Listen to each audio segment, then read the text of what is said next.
Hello everybody, welcome back to my channel where we talk about skincare, grooming and sometimes hair, so that sounds like your thing. Make sure you are subscribed. Also, come and follow me on Instagram where I post a lot of stuff you're not going to see here on YouTube. So as you know, I experiment with a lot of different skincare products, a lot of different brands, and over the last couple of years I feel like I've really built like a connection to some of my favourite brands, but just because it's my favourite brand, it doesn't mean they don't produce crap sometimes. And today I want to share with you what is, in my opinion, the best and worst product from some of my favourite brands. I want to take a moment to thank ShopTagger for sponsoring this section of the video. I discovered ShopTagger maybe 2 years ago, and I've been using them ever since as a Chrome extension. ShopTagger lets you know when products that you have your eye on are on sale, or even when they're back in stock. They've saved me a lot of money. I'm one of those people that if I see something I want, I'm probably going to buy it, but like ShopTagger's kind of helped me with the FOMO when it comes to like missing out on a product that I really, really want, because it can notify you when your product is back in stock or on sale. If you want, you can also get push notifications on your phone. So the moment that product is back in stock or on sale, ShopTagger lets you know, so you don't miss out on anything. ShopTagger is super easy to use. You just download the Chrome extension, you go on your favorite website, and if there's a product that's out of stock or a product that's a little bit more money than you would usually pay, you can use the ShopTagger extension to save the product, and ShopTagger will let you know when it's on sale or back in stock. That simple. It's so easy to use. One of my favorite features of ShopTagger is the list section. So I only have one because it's just skincare really on there. This way you can organize all your saved items into wish lists. So I have a skincare one, and this just really, really helps organize your shopping. And for me, it's helped control my shopping habits. So when you go onto your list, you can also view coupon codes at checkout as well. So you're saving money if you're buying it on sale, and then you're saving money with the coupon codes. It's a win-win really. Also, ShopTagger just launched a cash back option as well when you shop with PayPal on selected sites. So get paid to shop. I'm fine with that. So yeah, I know a lot of you have probably already heard of ShopTagger. I know a lot of people who use it because it's just so convenient. If you haven't, check the download link in the description box down below. Get going with it. Honestly, it's so easy to use and you can save a fair bit of money if you have online shopping habits like myself. Again, thank you ShopTagger for sponsoring this section of the video. Okay, so let's get into it, but just a reminder that these are really based off my own personal experiences. So whilst the product may not be the worst, they are my least favourite, or maybe some of them were crap.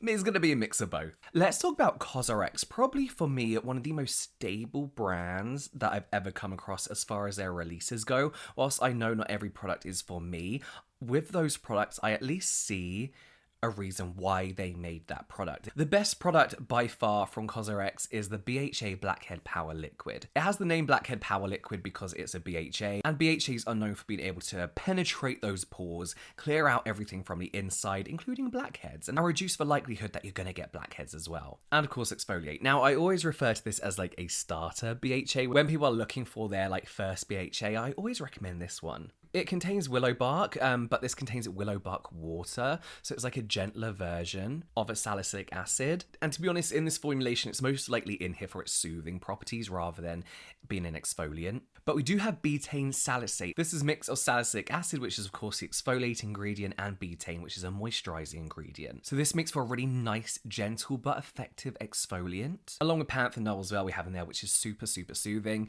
And this is why I really highly recommend it for people who are just getting into exfoliating toners. It also contains niacinamide, which is great for regulating sebum production, ultimately helping prevent breakouts and clogged pores in the long run. So this is really a really good product for people with oily skin, breakout prone, constantly looking congested, you know, bit porous on the nose. This is definitely for you. So yeah, when I first started using this, I used it maybe 2 times a week. It was the first chemical exfoliant I've ever used. Now I can use it pretty much every day, but this is over the space of 5 years. I've really worked my way up to doing that. I still don't use it every day. The worst product. Now this is tough. So I had to pick out of what they have available now, and to be honest, a lot of their products that they have available now are very good. So it's picking the worst of a good bunch basically. So I've gone for their hyaluronic acid intensive cream. Now this isn't a bad product by all means. I know this is a lot of people's favorite product from COSRX. For me though, when I think of hyaluronic acid moisturizers, I think of intense hydration, and my very personal experience with this product was that it didn't make my skin feel hydrated. It didn't make it feel moisturized. I felt like this product was just sitting on top of my skin whenever I used it. As someone with oily skin, I I would use this in the evening to kind of like help trap everything in, keep that hydration in, keep that moisture in, but it just kind of felt sticky. My face was sticking to the pillow. It just felt like it was getting everywhere but inside my skin. As I mentioned, when I think of hyaluronic acid, intensive hyaluronic acid creams, I think of hydration. That's the one thing you think of, like this burst of like water's just gone over your face and your skin is all nice and dewy and plump. No dewiness, lots of greasiness. I'm looking at the ingredients and there's no real reason why it shouldn't have felt nice on my skin. Maybe it's just my skin just didn't like it, I guess. But for a hyaluronic acid based cream, or the suggestion that this is a hyaluronic acid based cream, there's not a lot of hyaluronic acid in there. There's one type, which is probably enough. And as you know, my personal preference nowadays isn't to have every kind of size molecule of hyaluronic acid possible, but it's just sodium hyaluronate and that's it. You know, I expect a lot of hydration from this and I didn't get any. So I feel like intensive cream is an okay name. Maybe drop the hyaluronic acid because it's not really a main selling point when it's just got a bit of hyaluronic acid in it, you know? A lot of moisturizers have hyaluronic acid in it, but they don't put it as their main selling point. So I think the name's a little bit misleading. Let's move on to Paula's Choice. I was in like a Korean skincare rut for about 3 years. I would use nothing other than Korean skincare, which I'm not complaining about because I love Korean skincare and I still use it mainly to this day. But Paula's Choice was the brand that kind of broke that barrier for me and got me back into looking at some Western skincare brands. So for the best product, it was actually really tough to pick between two, and that was the 2% salicylic acid, the BHA liquid, their gel, all that kind of group of exfoliants I absolutely love. But I've gone for the 10% azelaic acid booster, mainly because I use this more on a weekly basis than I do the salicylic acid. So I've repurchased this a fair few times. They've gifted it to me once, and I probably all in all owned about 4 little tubes of this in the last year. I love azelaic acid for many, many things. So for calming breakouts, evening out my skin tone, it really, really helps with those. Not just like the grayish brown dark spots, but also the reddy ones that you get when you've had like a really vicious spot and it's left its mark. Azelaic acid helps amazingly with that. And it has actually helped calm my rosacea. So you're meant to mix these boosters with products. I personally don't like doing that. I feel like it's a bit chemistry and I feel like you don't get an even spread if you're mixing it in. So I would use this over the top of a moisturizer, just kind of buffer it where my skin was more on the sensitive side, or underneath directly onto my skin before a moisturizer. So I'd use it as its own separate product. And this does have a really nice like moisturizing feel to it. It's like a light whipped moisturizer. It's super light on the skin, but this has really, really helped. And I feel like azelaic acid has helped as much as it can when it comes to my rosacea. I'm going to get IPL, which is not like a laser treatment, but it kind of is to help get rid of the rosacea. But I feel like azelaic acid improved my rosacea as far as skincare could improve it, if that makes sense. I feel like now my rosacea is beyond skincare. It's very, very mild, but I feel like it's never going to go now unless I get something done as far as like laser goes. The worst product from Paula's Choice for me, again, this is a personal thing, is the Skin Balancing Moisturizer with SPF 30. I've had a lot of good luck with Paula's Choice products. Good luck, good product choices, pickings, and results. But this broke me out. This broke me out so bad. And I know it was this because I wasn't changing anything else. Weather wasn't changing. I hadn't changed my diet. You know, for me, there's no other factors that would have made me break out other than this moisturizer. This was pre-dog as well, so Brie wasn't like licking my face and stuff, which gives you breakouts. Personally, I would never wear an SPF 30 unless like, you know, it was really, really cloudy outside, or I'm relayering up throughout the day. I've got my good morning base of sunscreen on, you know. You get amazing lightweight SPF 50s now that don't feel chalky on the face and don't weigh you down with grease.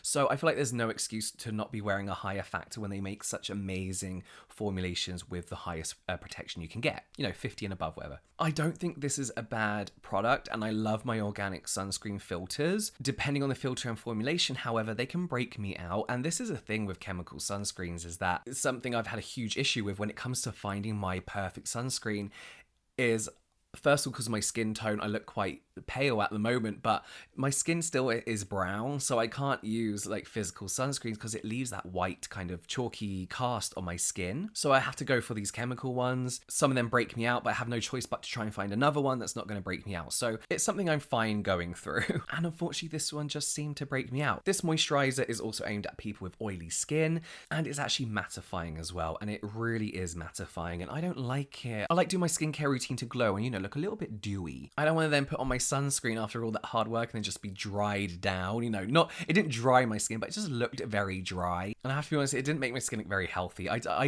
For me, I feel like my skin doesn't look healthy when it's matte.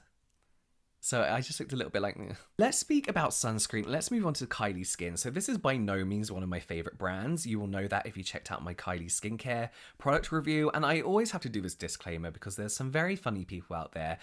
When we're talking about Kylie Skin, I am talking about the products and not the person herself. I don't know a lot about her. I know she's like rich or maybe not. Apparently she lied. I don't know. But her products were fine. Her skincare products were okay.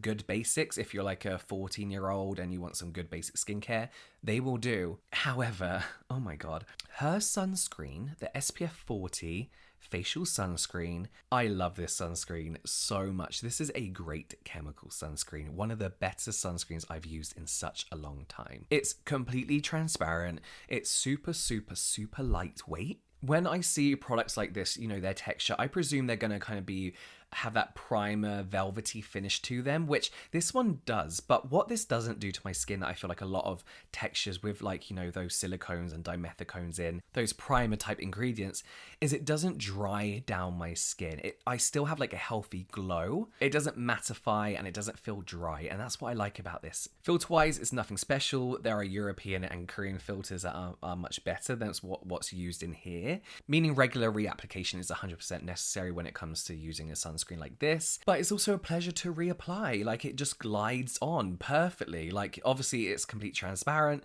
so there's no white cast. If it gets stuck in your hair, you're not going to see bits of white everywhere. So it really is easy to reapply throughout the day. This doesn't sting my eyes. It doesn't break me out. Honestly, once this touches the skin, it's so non-intrusive, it feels like it just disappears. You forget it's there. This is very, very similar to the Supergoop sunscreen, which I've been trying, which again, I absolutely love. It's pretty much the same thing. The Kylie Skin one is a little bit cheaper. I think like $6 cheaper. Now, this sounds a little bit silly, but my one qualm with these sunscreens is that you really have to concentrate on where you're putting this on your face because it's clear you can't see where it's going. And you really have to concentrate and make sure that you are getting that full coverage and covering all areas of your face. Looking at the ingredients, it actually contains some really nice humectants and emollients, and it oddly keeps my skin really nicely hydrated and moisturized throughout the day, probably down to the jojoba esters, shea butter. And this also has something in it called isododecane. This is a clear kind of like liquid emollient that you see a lot in makeup actually. This doesn't absorb into the skin, it sits on top, so it traps in all that moisture and hydration. So yeah, you're going to see this in makeup because it kind of helps the product last longer on the skin. So you see it in foundations a lot. I never thought I would be so impressed by a Kylie Skin product. Again, not because it's her or her name attached to this product, but because I feel like they didn't launch with a sunscreen. I feel like their products have been mediocre at best. But this sunscreen's so amazing. I feel like it kind of makes up for the fact that they didn't launch with a sunscreen and stress the importance of sunscreen. Let's talk about the worst product from Kylie Skin. This is, of course, the walnut scrub. It's shit. That's all there is to it. Don't use it. That's all you need to know.